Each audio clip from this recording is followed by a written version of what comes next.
Hello, welcome to Lemon Studios, where we talk anything and everything entertainment. I'm, of course, Lemon himself, Zeke Lemon, and this is my review for Backlash 2025. But before we get into that, let's get the house clean out of the way. Shall I? Leave a like, comment below, know your thoughts on Backlash, and of course, hit that subscribe button as it helps me grow into my YouTube career. I would greatly appreciate it. Now, all that out of the way, let's get into the review, shall we? So, yeah, Backlash has come and gone. A lot of people weren't really looking forward to it. They said the card looked horrible. I thought the card looked pretty good, but usually when you have these under-the-radar cards, that's usually the ones that really bring out some of the best wrestling that we get. I mean, Fastlane 2023 is the last one I could think of where it just felt like, oh yeah, this is just a run-of-your-mill pay-per-view, and then it really over-delivered. And I think Backlash did that in a lot of ways too. In some ways, I enjoyed it more than WrestleMania. Now, overall, do I think it was a better show than WrestleMania? No. But the match quality was really good. There is one ongoing problem, and it's not just within the PLE. It's just a problem that WWE has. And, you know, they ran into the same problem when it came to the Attitude Era, and that is just, there's just way too many distraction finishes, DQ finishes, no contest. We don't want anyone to really look weak, so therefore we got this get out of jail free card, and they just played it way too much now.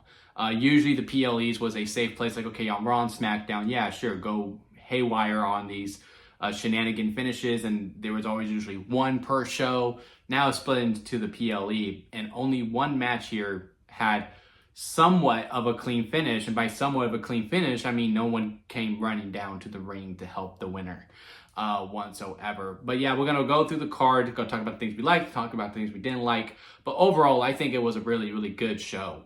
I had a really good time with it. I had a lot of fun. I thought the match quality was great. Again, there was just that ongoing problem with, just with the outside interference that was just coming into play.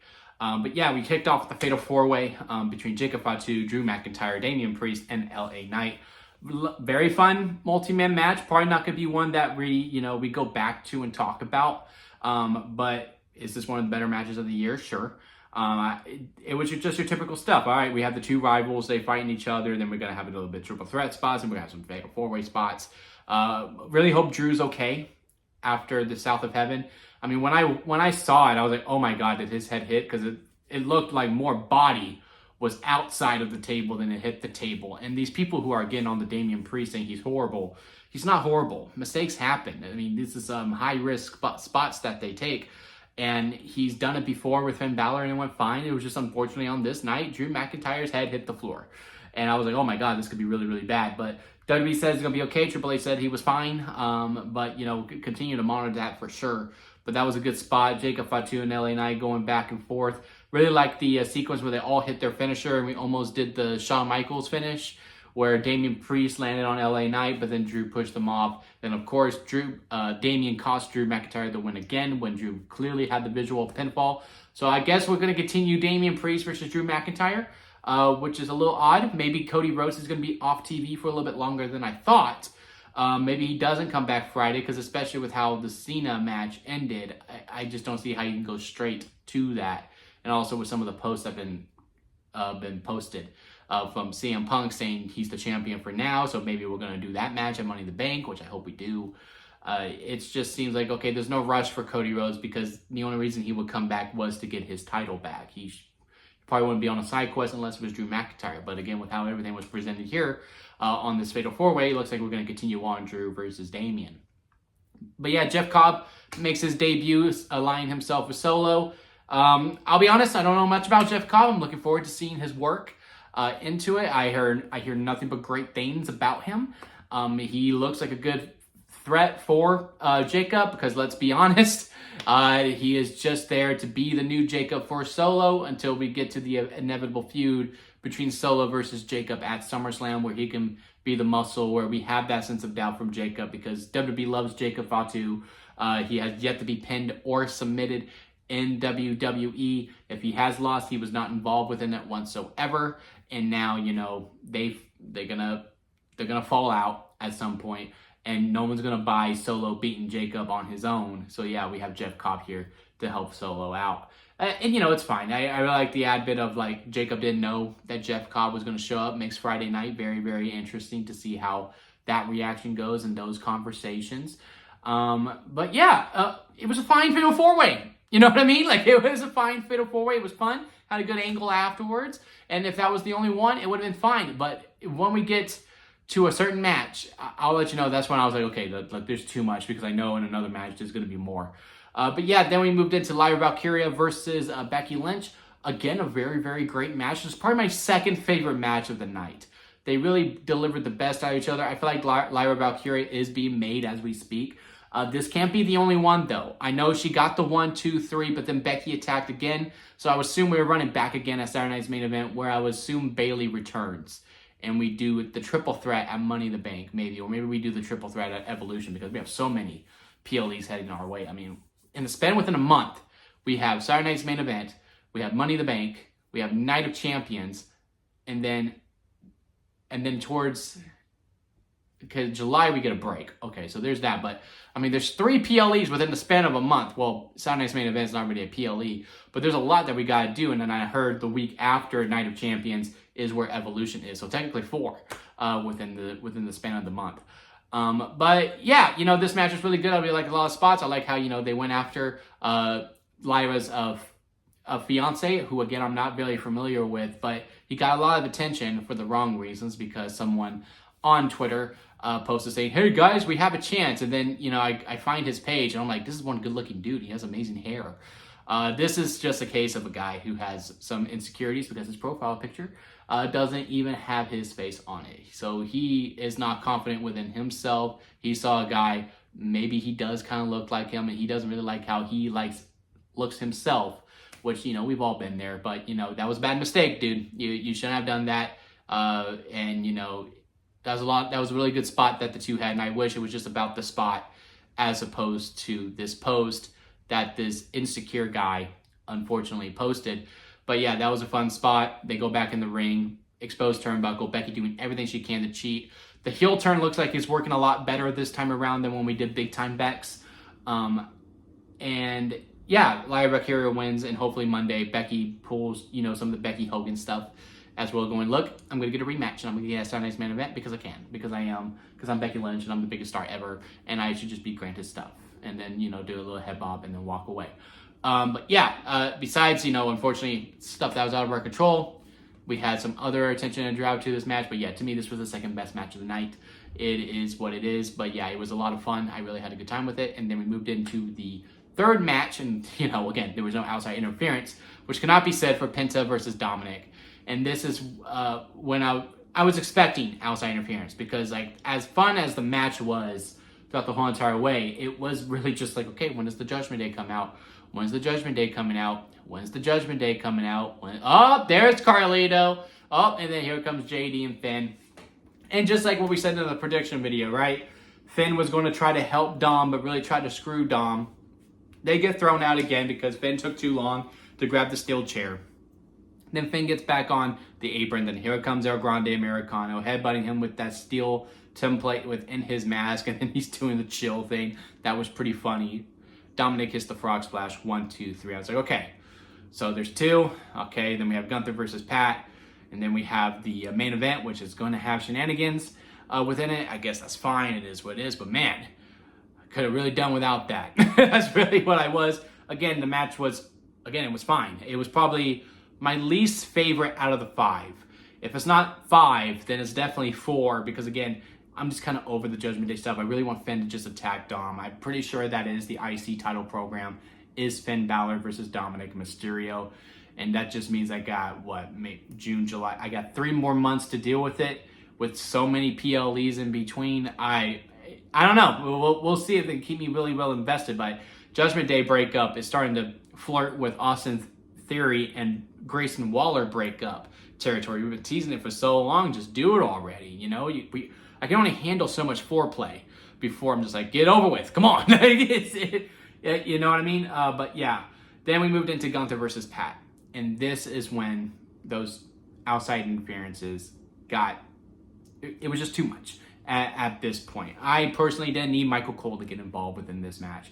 I thought the back and forth was fine. This whole notion that Pat got too much offenses, I just don't fully agree with that. I mean, I can see that, but I don't fully agree with it, because Gunther was very much in control throughout the whole entire match.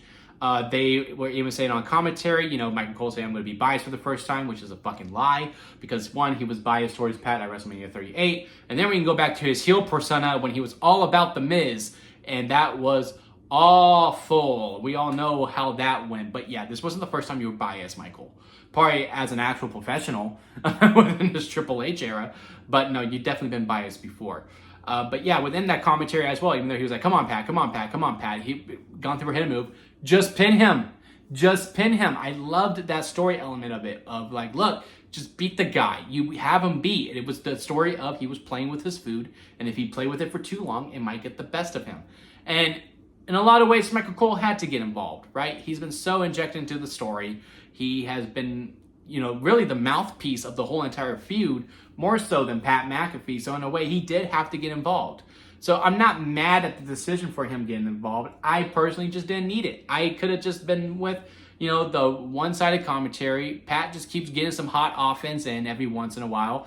But Gunther would just keep kicking his ass after a little bit. I mean, the punt, and then he kicked out at 1. Gunther kicked out at 1. And the only reason he got to a 2 count was because Michael Cole held him. Gunther was very much in control. He was never hurt. Just Pat would get some punches in within the match. And with that aspect, I liked it. But once Michael Cole got involved, I was like, oh my God, another one. And I know we have the main event who's going to have it as well. And I was just like, I'm over it. I'm just done with it. And again, if this one's not 5, then it's probably 4. Because there was a lot of fun to be had with it. I think it did its job. And now Gunther goes on to do whatever. I would assume maybe after Saturday Night's main event, maybe he tries to go back after Jay. But then, of course, we have the Seth Rollins aspect within it as well. And we have so many other challengers. And I don't necessarily need Gunther with a title right now. I know SummerSlam, well, I don't know. But all signs seem to point to SummerSlam. It's Gunther versus Goldberg and Goldberg's final match. And, that's great. And I am happy for Gunther to have that. As long as Gunther goes over, I have no problems within it. The match will go no more than 5 minutes because that's all Goldberg can handle. But yeah, this match was fine. I just think that we overthought it a little bit towards the end there. But hey, it is what it is. But then we get to the one last time, John Cena versus Randy Orton. Call me wrong, because I've been saying throughout this whole build, and I've been saying this where all of John Cena's retirement tours, like, look, the journey is going to be more fun than destinations. I knew Cody versus Cena wasn't going to be that great. I actually kind of liked the match a lot until Travis Scott gets involved, but, I don't think it's one of the worst WrestleMania main events. And then during this build, I was like, man, they're both just slow and methodical, and Cena just doesn't have it within him anymore. There's a reason why he's doing this retirement tour. He doesn't think he can hang with the big dogs anymore. It's probably going to be bad when the bell rings, but hey, the promos will be good. And it was. But when that bell rung, I actually got a little emotional. I was like, man, I'm really about to see this for the last time, which proves how much of a nerd I am. And then they started wrestling. And I mean, they were wrestling. And I was like, wow, Cena has a little bit more of a kick in the step. I wonder if this is going to be a thing. Like, the more reps he's getting, he's going to get much more comfortable with it. And by the time we do get that final match in the TD Garden on December 13th, he's probably going to be like the Cena that we've come to know and love, and not just who he has been for the last 3 years or so. But yeah, they had a really good back and forth. I think the match went like 40 minutes, and it really did fly by. And yes, there was a lot of shenanigans in this. But this one, I had more fun with this one because I was expecting it in a way. And I just learned to accept it at this point because, like, okay, well, I know the main event's going to have it. Let me just wrap my mind around it. But yeah, the ref getting bumped twice. I was like, damn, man, if he gets bumped a third time, man, that's like a torn ACL to referees. If they get hit more than once, that's crazy. They could barely handle one bump. Bring out another ref. He gets hit with the bell. It's like, damn, man, the insurance claims are going to be up through the roofs. Nick Aldis and a bunch of the security coming out. Randy Orton giving out all the RKOs, which was one of my favorite spots of the whole point. Love the AA and RKO combination spot as well. I loved Orton giving some attitude adjustments. Wish Cena would deliver some RKOs. And I really like this added element to Cena's character. And we'll talk, it's more about the end of the match. So let's go ahead and finish the recap of the match first. But, R-Truth coming out, Orton hitting the RKO, Cena hitting the bell. Referee comes to at the right moment, 1, 2, 3. And it was at this moment. And I don't know if Cena got legit mad at the production, but, the promo afterwards kind of makes it seem like this was always the plan. It's like saying, I know you can't see me, but can you hear me? Cut the music off. I don't need music. I need competition. Raising the belt up. but we're starting to see the regret of the decision of the heel turn, which again just goes back to what I have been saying the whole time, is that this heel turn ends at SummerSlam. And maybe he does lose the belt, or maybe we do get the second half with him defending the title as a babyface, which now I'm starting to lean more towards. I really thought, like, yeah, he drops the title at SummerSlam, and like all of the 17th reign is about being the heel, but I don't know if it was a combination of he just wrestled one of his best rivals for the last time ever. Maybe it was just the emotion of that, and, you know, being in St. Louis, like, damn, I just wrestled my best rival for the very last time, and then walked out. But the way he was looking at the belt, and the way that he was looking around and saying, like, I've done it, but at what cost? You know, within the eyes. That's just how I read it. Now, I could be reading into it too much. Like I said, I'm a huge nerd. But, you know, again, like, just afterwards, when he was just looking around the crowd and the crowd's booing him, and he just feels so disgusted within himself. He felt like he needed to do 17. Again, back to the press conference after the Rumble where he declared for the Elimination Chamber, I have to win 17. And he was just realizing, look, what he was doing as a good guy just wasn't working anymore. So he turns to the baddest way, and he finally does it, but at what cost? And in a way, Cena as a person is enjoying this heel run. I cannot talk right now. Cena as a person is definitely enjoying this. You can tell he's having a ball playing this character. But Cena, the character, is not enjoying this heel run as much as he would like, because, yeah, he finally accomplished it. He is the 17-time world champion, and he's looking at those plates. But you could just tell the disgust in him, because that's not how Cena wins matches. And now that he has to resort himself to that, he's now hating himself a little bit. And, you know, with the whole Punk post, which, again, we'll probably be reading way too much into, and now he's facing R-Truth at Saturday Night's Main Event, because, again, post at the press conference coming in. And I really like this element, too, because when we cut back to Jackie Redmond, Peter, and Big E, where he goes up to Triple H saying, look, I would like to really talk to the media. And they're saying, what a dick move. Like, making the boss leave. Oh, we don't trust Cena at all. You've burnt the bridges. So now you have to rebuild those bridges, which is, again, with this Cena heel turn, you're telling the most Cena story ever. And again, the mana's starting to come through. Like, I don't know. Like, all this stuff afterwards, it has been really stuck. It's really stuck with me. And again, this could be just me being a really, really big nerd and just really reading into it too much. By the time we get back to Friday, it's business as usual. Cena's a heel again. He keeps running down the crowd. But the fact that he wanted to address the media and actually take questions and answer authentic. I'm just going to say authentic.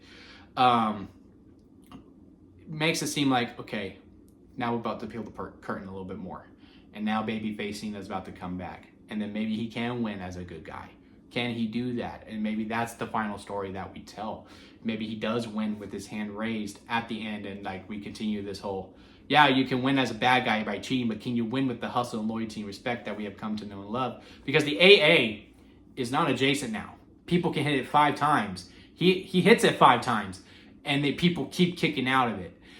He has to win with the belt shot, which is another interesting aspect within it too. But yeah, I loved everything during the last time between Orton and Cena. I loved everything that we did afterwards with the press conference. I love everything that we did with Cena walking out. I also like the idea of R-Truth versus John Cena, because this one won't main event. Logan Paul and Jey Uso will, and this will be a good opener. It'll be fun. It'll be like a good 10-minute match, and it is what it is. And now then, again, with Punk posting, I assume Money in the Bank is Punk versus Cena. And maybe Punk's the one who knocks some sense into him. That's who I had as the one who knocks some sense into Cena. And then SummerSlam, you know, he rewards Cody Rhodes a title match, and then maybe Cody wins it, maybe he doesn't. But yeah, I really did like Backlash a lot. I think it did a lot to set the tone for the future, and I think the matches were good. Will we remember a lot of these matches within the future? Probably not, but I do think we'll probably go back to the show and be like, hey, you remember that angle? Yeah, well, that set this up down over here. But yeah, let me know what y'all think about Backlash down in the comment section. If you made it this far within the review, please leave a like. I do greatly appreciate it. We went longer than we usually do. And of course, hit that subscribe button as it helps me grow into my YouTube career. And until next time, guys, I'll see you here at La Mysteriosa.